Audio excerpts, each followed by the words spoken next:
is going on, guys? JD from New York here. WWE Off The Script. This is episode number 17, part number 1 for your week ending June 15th, 2014. And like I always say, guys, this is your number one source for everything you need regarding the WWE right here on YouTube.com. Now, just to talk to you guys for a little bit before I get into the news, I had to actually rearrange my Off The Script this weekend. What I was going to talk about was Brock Lesnar.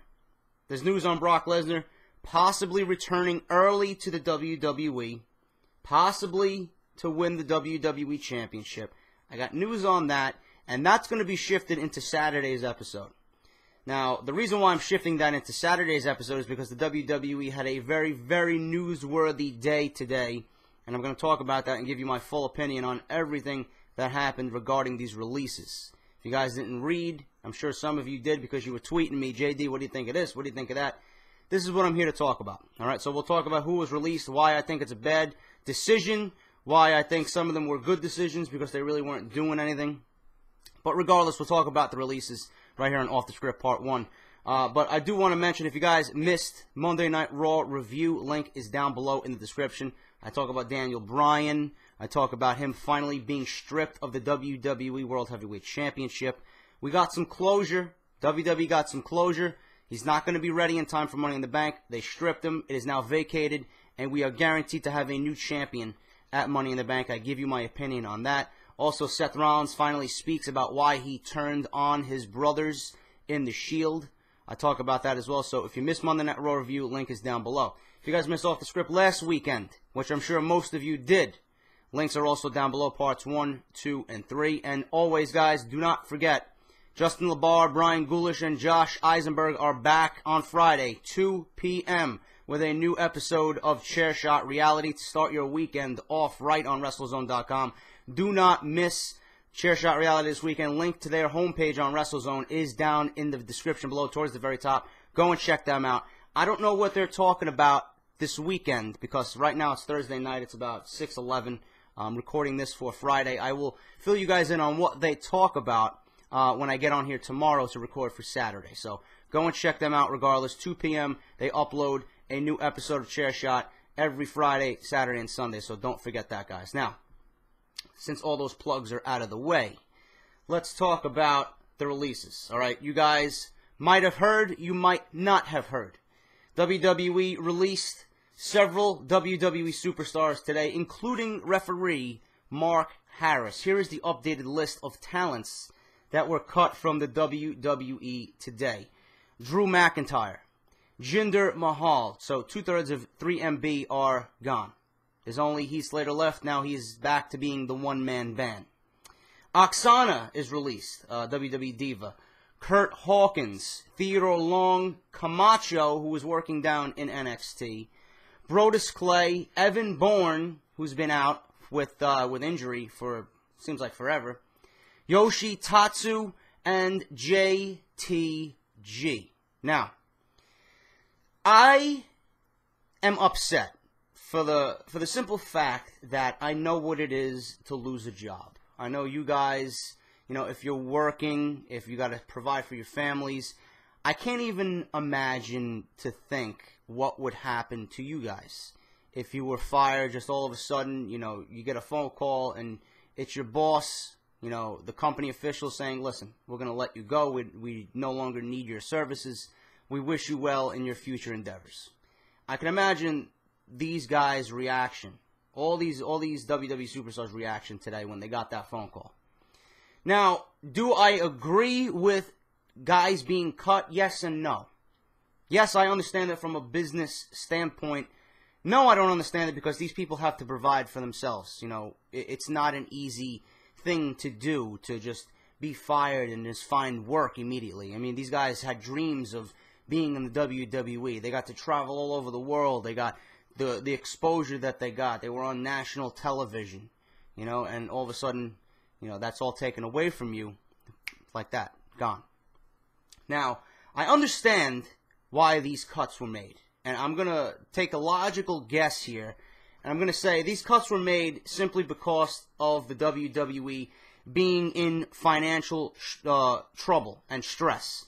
The WWE right now is stressed simply because of the WWE stocks plummeting from $30 a share. I think they're averaging around $11 a share right now.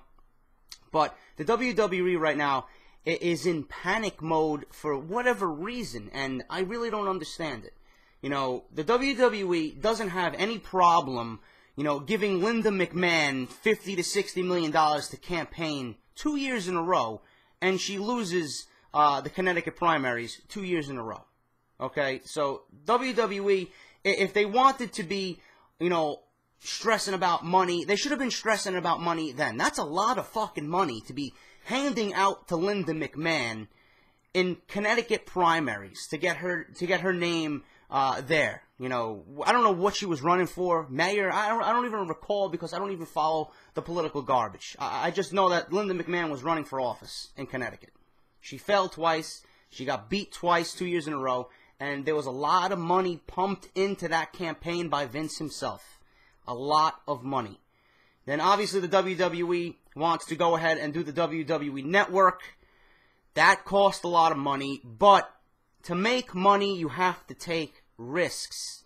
This is what my job right now, this small rinky-dink family-owned jewelry shop that I'm fucking working for. A bunch of fucking degenerate assholes who don't know anything about, you know, driving business and getting business into the store. You know, I always tell them what to do. I talk to my assistant manager about what we should be doing. He's on board with what I'm saying. Nobody listens. You know, the WWE has to spend money to make money. Just like every other business, you have to spend money and take risks to get that reward. Whether it takes 1 year, 3 years, 5 years, 7 years, whatever. Netflix started to see a profit in what they were doing 5 or 6 years into the inception of Netflix. The WWE Network, and I've said this many times, is too good to fail. I don't watch it every day because I don't see a need to. I know it's there. I watch Main Event. I watch NXT. Obviously, the pay-per-views. I've been watching Legends House. You know, it's a great thing to have. You could take it anywhere. Tablet, iPad, whatever. A phone, laptop, desktop, gaming console. It's a revolutionary idea for the WWE. This needed to be done. They're stressing about them not achieving 1 million paid subscribers on the WWE Network. Meanwhile, you're not even launched in half of the fucking world. You're launched in the United States. That's it. You're not launched in Canada. You're not launched in Europe. You're not launched in Asia. You're not launched in India. You're not launched in fucking Australia. And you're worrying about the WWE Network that has already garnered 700,000+ subscribers. And you're worried about your 1 million number when it launches, according to sources, after SummerSlam or on SummerSlam. When SummerSlam 2014 hits Los Angeles on pay-per-view. That's when the rest of the world is going to get the WWE Network. What are you worried about? What? You will get 1.5. Easy. Easy. European market is huge on the WWE. You'll get it just based on that. Everything else is just fucking cake. That's it. What are they worrying about with the WWE Network? This is people stressing about nothing. Okay? So, the money that they put into the network, obviously, they're stressing about because they're not accumulating the numbers that they think they should have. This is where the cuts come in. Drew McIntyre, Jinder Mahal, Oksana, so on and so forth. Okay? Obviously, another reason why these people were cut is because the WWE and WWE Creative, you know, the creative puppets that sit within the little notepads and pens and try to write down things and ideas for the shows on a weekly basis. Those guys, like I said, are puppets, dancing on strings. Okay, and I'm doing the El Prezador puppet dance. Vince, Triple H, and Stephanie, along with, you know, Kevin Dunn and all these other goons up and higher up and, you know, upper management, they're the ones who ultimately make the decision. The reason these people were cut is because the WWE and those executives don't have any idea how to manage talent. And it pisses me off as a fan to see people like Drew McIntyre, who you bring in and you fucking skyrocket him to the Intercontinental title, and all of a sudden the guy is rendered useless for the remainder of his WWE career. That pisses me off. The man knows how to wrestle. He's got a great look. He had a great entrance theme. He's great in the ring, and all of a sudden, you don't know what to do with him. You put him on a losing streak, he loses the belt, then all of a sudden you put him with 3MB, and you make him act like a clown on WWE TV. Jinder Mahal, listen, I was never a big fan of Jinder Mahal. I don't want anyone to lose their job. I understand how difficult it is in today's day and age to find work, but Jinder Mahal, realistically, there was no room for him on WWE TV. That's one of the ones I really don't, I'm not going to stress about, pretty much. I'm not going to stress about. Drew McIntyre is one of those guys that I'm really shocked that he got released. You mean to tell me you can't find anything to do with Drew McIntyre? Is the WWE and Vince McMahon that fucking ignorant and stupid where they can't find something? I don't know. You can't put this guy in a fucking mid-card feud? You can't develop his character to be a mid-card guy? I don't understand it. That's what pisses me off about WWE. They don't know what they're doing day in and day out. Yes, they have glimpses of brilliance here and there, but for the most part, they're clueless. Oksana, don't care about. Kurt Hawkins is another one that I'm surprised about, simply because he's another one. I don't understand why you can't find things to do with Kurt Hawkins. You got Zack Ryder, who is great in the ring. He's a great guy. He comes on YouTube. He's hungry. You're not going to find people with this type of attitude who want to work. He wants to work for you. He wants to go in the ring and entertain and put his body on the line for you. Do it. Zack Ryder and Kurt Hawkins would have made an excellent tag team. Your tag team division is going nowhere. You brought it up, you brought it back down. You bring it up again, and you bring it right back down even further. What are you doing? Kurt Hawkins and Zack Ryder would have made an excellent tag team. Put them back together. Why do you see that Kurt Hawkins is not worth anything? I don't understand it. He's got his own wrestling school from what I've been reading. Obviously, he can do that now in his free time. He's going to go on the independent scene, and he's going to wrestle. He's going to wrestle for another independent organization because he wants to wrestle. I don't understand why you can't put Kurt Hawkins and Zack Ryder as a team. He was valuable. You could have used him to further your tag team division, but again, the WWE seemed to forget that and said, you know what, we don't need this guy. Let's cut him. Theodore Long, listen, I'm not too stressed about this one either. He was one of the older guys on the roster.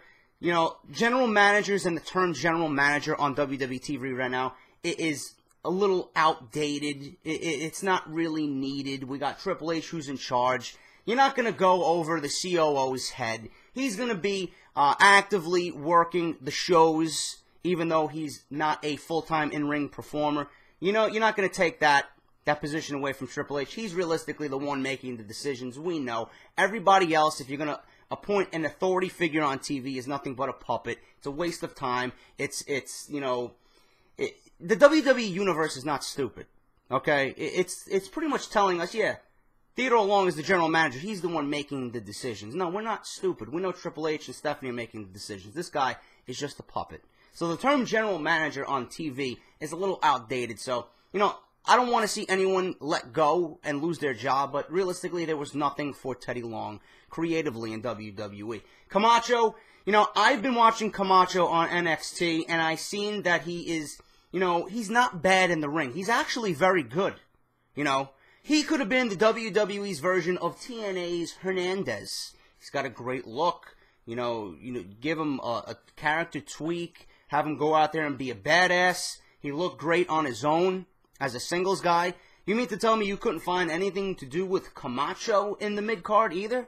These are young guys. This is prime talent. I don't understand it.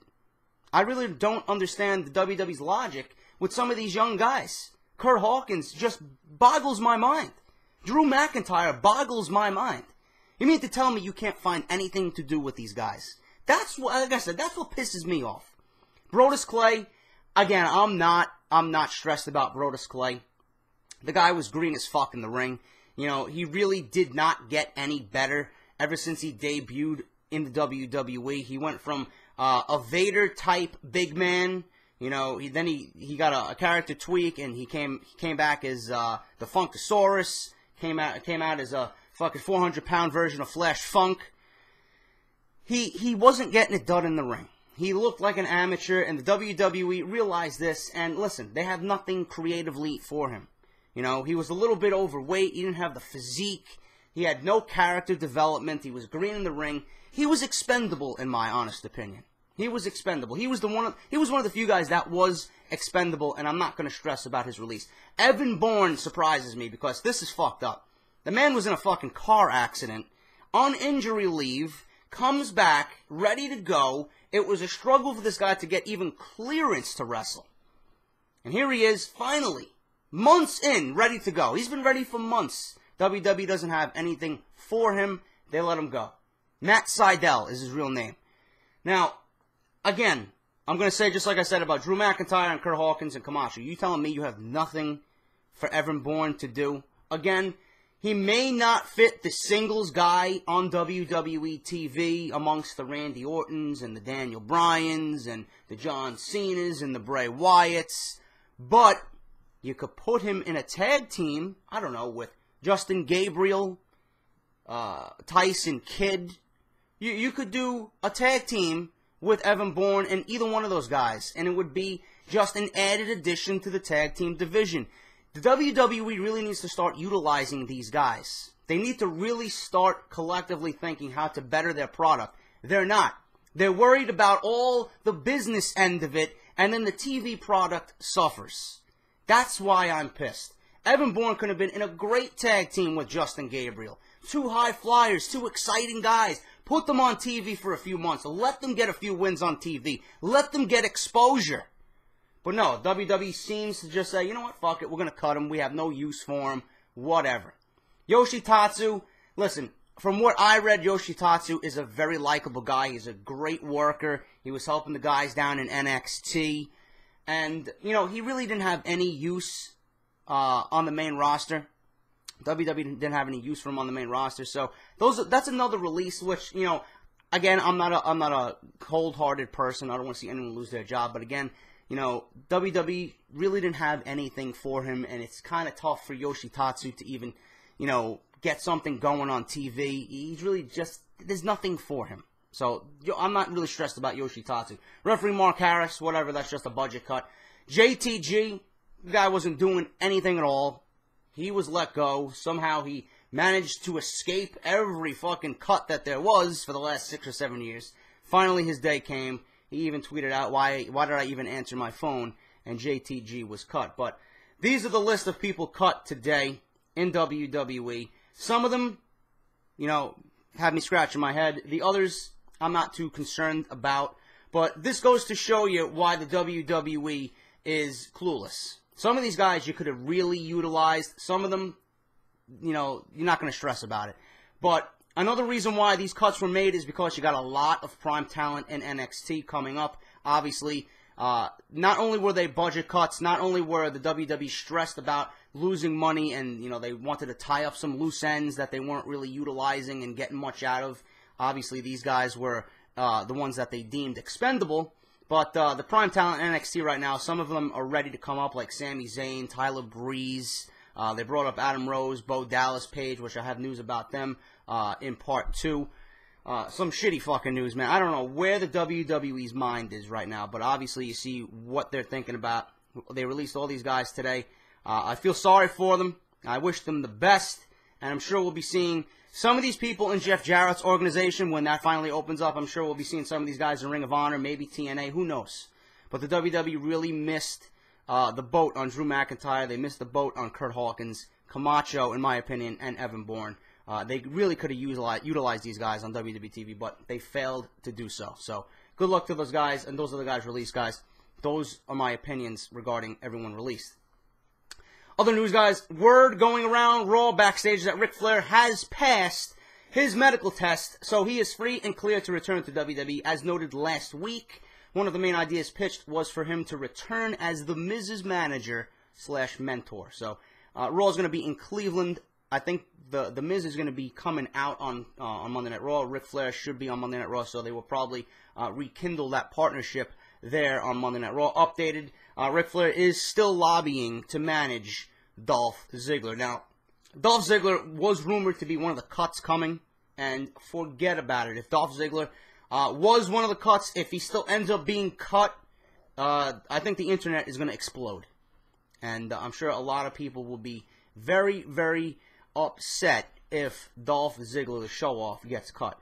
That would be completely fucking idiotic on the WWE. You know, I gave you my opinion on who I think they could have utilized. If they released Dolph Ziggler, they are completely clueless. I have absolutely no words to say to WWE if they release Dolph Ziggler. But that's been going around. That's being rumored. More cuts may be coming. I don't know. But we'll find out. And if it does happen, obviously I will talk about it on Off The Script. And finally, guys, Randy Orton, as you might have noticed, wasn't on Monday Night Raw. The real reason Orton wasn't on Raw is because of a collarbone injury that he suffered during his June 3rd SmackDown tapings match against The Big Show. The injury apparently isn't thought to be too serious, and Orton is expected back on TV at this coming Monday's Raw in Cleveland. Orton did not work this past weekend's live events. So that is WWE Off The Script, guys. If you enjoyed part 1 of this week's episode 17, leave me your comments down below. Leave a like on your way out the door. Greatly helps out my channel. Like I said, if you go to the description, Monday Night Raw, Off The Script last week, and WrestleZone.com, Chairshot Reality, they are going to have new episodes Friday, Saturday, and Sunday. Make sure to check those guys out, Justin, Josh, and Brian. Make sure to say hello to them and go and support whatever they do. I'm out, guys. I'll be back in part 2. I got Brock Lesnar returning to the WWE early. Are they going to bring the Beast Incarnate back? And will he be crowned the new WWE Champion going into the summer months? I'll talk about it. I also got news on Bo Dallas, Paige, and Adam Rose. Vince McMahon is not happy at all with those 3 names mentioned. Why? I don't know, but I will certainly give you my opinion and start ranting on Vince on Saturday's episode, guys. So make sure you tune in for that. I'm out. Take care. I'll see you guys on Saturday. Talk to you later.